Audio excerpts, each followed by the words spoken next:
Estamos em 60 a.C. no mundo romano. A República cambaleia nos seus crepúsculos. Pompeu e Crasso dominam a política. Cícero está no Senado, e um jovem Júlio César trama para obter poder. Longe dos fóruns de mármore de Roma, na selvagem fronteira norte da Gália, o governador Quinto Metelo Célere recebe um presente misterioso. Não âmbar, não peles, nem os escravos que lubrificavam as engrenagens da diplomacia na fronteira do Reno. O presente são pessoas. Um grupo de náufragos. Os seus rostos são desconhecidos. A sua história é ainda mais estranha. Afirmam que uma tempestade os arrancou da sua terra natal. Os arremessou através de um mar sem fim. E os deixou encalhados nas praias varridas pelo vento. Que os romanos chamavam Germânia Litora, as costas da Alemanha. Os registros chamam-lhes Indi, ou índios. Mas terão eles realmente vindo da Índia? Ou seriam sobreviventes de uma terra que os romanos não conseguiam imaginar? Náufragos das Américas, entregues pelo vasto tapete rolante do Atlântico. Isto não é uma lenda. São 2 linhas de um relatório dos primeiros geógrafos de Roma. E se for verdade, poderia reescrever a história de quando o Velho e o Novo Mundo se encontraram pela primeira vez.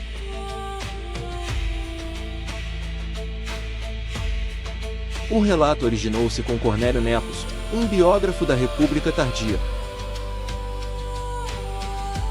O seu texto original está perdido, mas sobrevivem fragmentos preservados um século depois por Pomponio Mela, o primeiro geógrafo de Roma, e Plínio, o Velho, o famoso enciclopedista que morreu em Pompeia.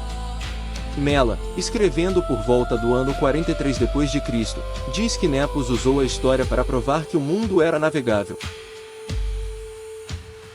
In records, the men said they'd been taken ex indicis aquis, from Indian waters, and tandem in Germania litora exisse, at last emerged on the German shores. Para lá desses mares, acrescenta ele, o mundo está trancado pelo gelo e pela geada. Plínio, escrevendo no ano 77 d.C., repete a história na História Natural 2.67. Para ele, era uma prova de que o oceano, o mar do mundo, circunda a Terra. Ele observa que os suevos, uma tribo germânica, tinham presenteado Chaler, cita. Certain Indians, driven by storms from Indian waters into Germany. 2 linhas, uma implicação extraordinária. Para os romanos, a Índia não era um mito. Era um lugar que drenava os seus cofres. Plínio queixasse que a Índia sugava 50 milhões de sestércios de ouro romano todos os anos, cerca de 250 a 300 milhões de dólares hoje, em troca de pimenta, pérolas, marfim e fino algodão. Então, quando ouviam falar de Índia, imaginavam mercadores de Muziris, Barigatsa ou outros portos indianos do Mar Arábico, homens ligados a Roma pelos ventos das monções no comércio do Mar Vermelho. Mas os intelectuais romanos também especulavam ousadamente. O filósofo estoico Posidônio, admirado por Cícero, argumentava que o mundo habitado era menor do que muitos acreditavam, e que um navio navegando para o oeste da Espanha poderia, em princípio, chegar à Índia. O geógrafo Estrabão ecoou mais tarde. Se não fosse a imensidão do Atlântico, poder-se-ia navegar da Ibéria à Índia no mesmo paralelo. Assim, na República Tardia, a ideia de chegar à Índia navegando para o oeste já circulava. Se os náufragos tivessem sido nativos americanos, qualquer que fosse a explicação que tentassem dar, provavelmente teria sido compreendida através desta lente e registrada como Índia.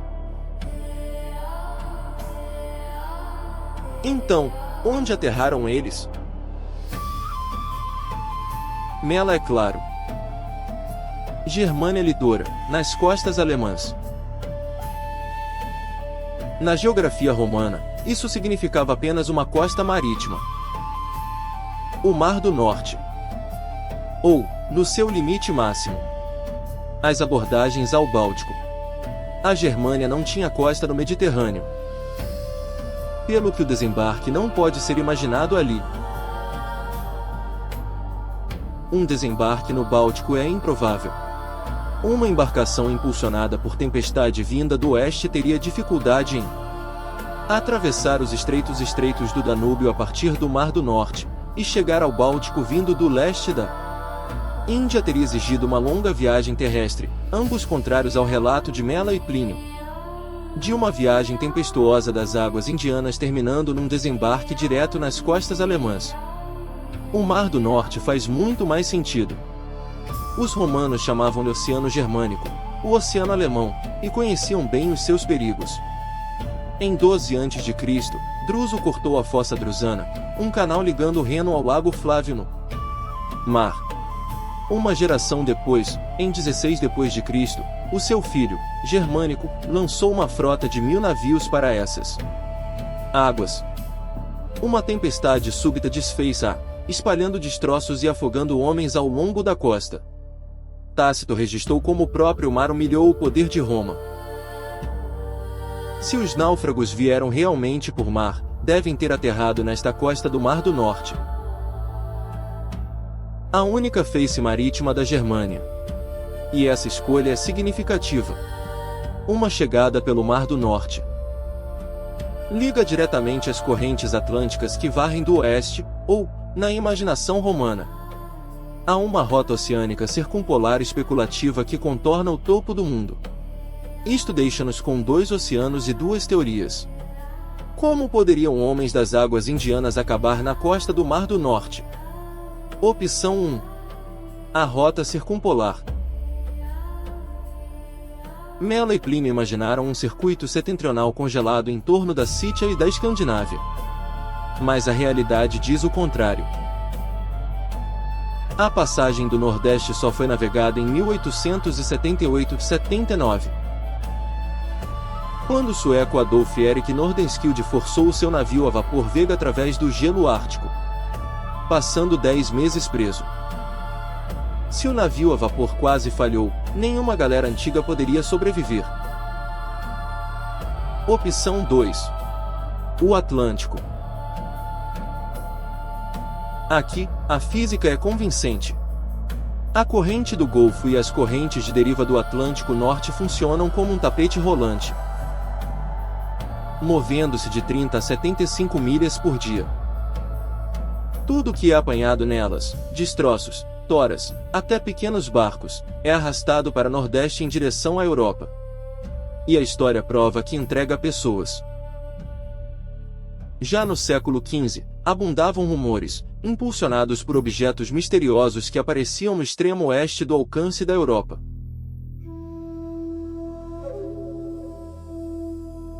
Nos Açores, apareceram objetos de madeira esculpida feitos sem ferro. Em Flores, o próprio cunhado de Colombo relatou ter visto 2 corpos com rostos largos e estranhos. On Flores, Columbus's own brother-in-law reported seeing 2 bodies with broad foreign faces. Em 1477, Colombo visitou Galway, Irlanda.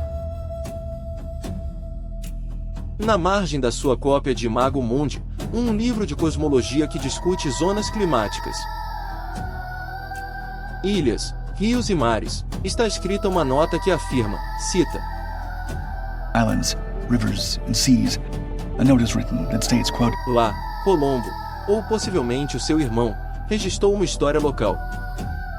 Um homem e uma mulher de aparência estranha tinham chegado à costa em troncos de árvores ou numa jangada rudimentar. Alguns historiadores pensam agora que eram Inuit, levados para leste pela deriva do Atlântico Norte. As suas características confundidas com asiáticas pelos locais assustados. E nos séculos 17 e 18, os habitantes das ilhas Orkney e Shetland, ao largo da Escócia, Falavam de Fime, misteriosos caiaques avistados ao largo da costa. Agora sabemos que eram caçadores Inuit levados da Groenlândia. 2 dos seus caiaques sobrevivem. Um em Edimburgo, outro em Aberdeen, onde o seu remador exausto morreu pouco depois de chegar à costa. O seu caiaque permanece como prova de que o Atlântico pode e entrega. Seres humanos do Novo Mundo para o Velho. Isto deixa a questão da língua. Metelo Celery falou com os náufragos para aprender a sua origem? Alguns argumentam que isto prova que eram da Índia, pois o comércio mediterrâneo com a Índia já fornecia intérpretes. Mas Mela e Plínio apenas dizem que Celery soube por inquérito. Eles nunca especificam uma língua comum ou uma tradução direta indo-romana. Essa informação poderia ter sido transmitida através de gestos e objetos, em vez de conversação fluente. Incidentes como este foram bem documentados. No ano 8 d.C., o poeta Ovídio, exilado por Augusto para a cidade de Tumis, no Mar Negro, por o seu poema escandaloso Ars Amatoria, um erro misterioso, escreveu que não conseguia falar a língua gética. His scandalous poem, Ars Amatoria, and a Mysterious Error, wrote that he could not speak the Gaelic. E na História Natural 6, Plínio conta a história de um liberto romano de Agnus Proximus, naufragado em Trapabani, mais tarde conhecida como Sri Lanka, nos anos 40 d.C. Embora não tivesse língua comum, comunicou o suficiente sobre a sua terra natal em Roma para intrigar o rei, que mais tarde enviou uma missão diplomática ao imperador Cláudio. A comunicação na antiguidade não exigia fluência. Exigia persistência, pantomima e tempo. E, no entanto, um deslize de caneta poderia mudar toda a história. Em 1891, o Journal of the American Geographical Society sugeriu que a palavra Indus poderia ser um erro de copista para eranos, significando os irlandeses, ou iberos, significando os espanhóis. Se assim for, a história afunda-se como um naufrágio. Mas se o texto estiver correto, se eles eram Indi, temos de lidar com 2 possibilidades.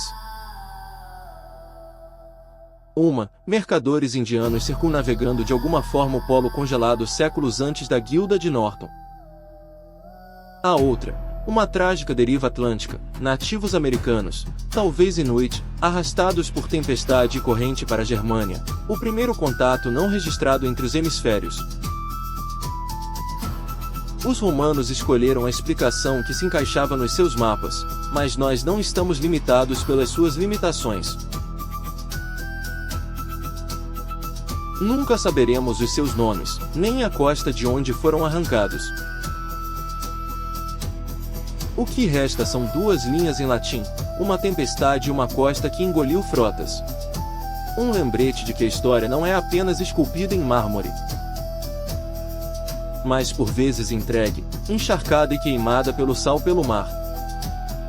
Se tivesse que apostar em qual explicação ganha, diga-me nos comentários.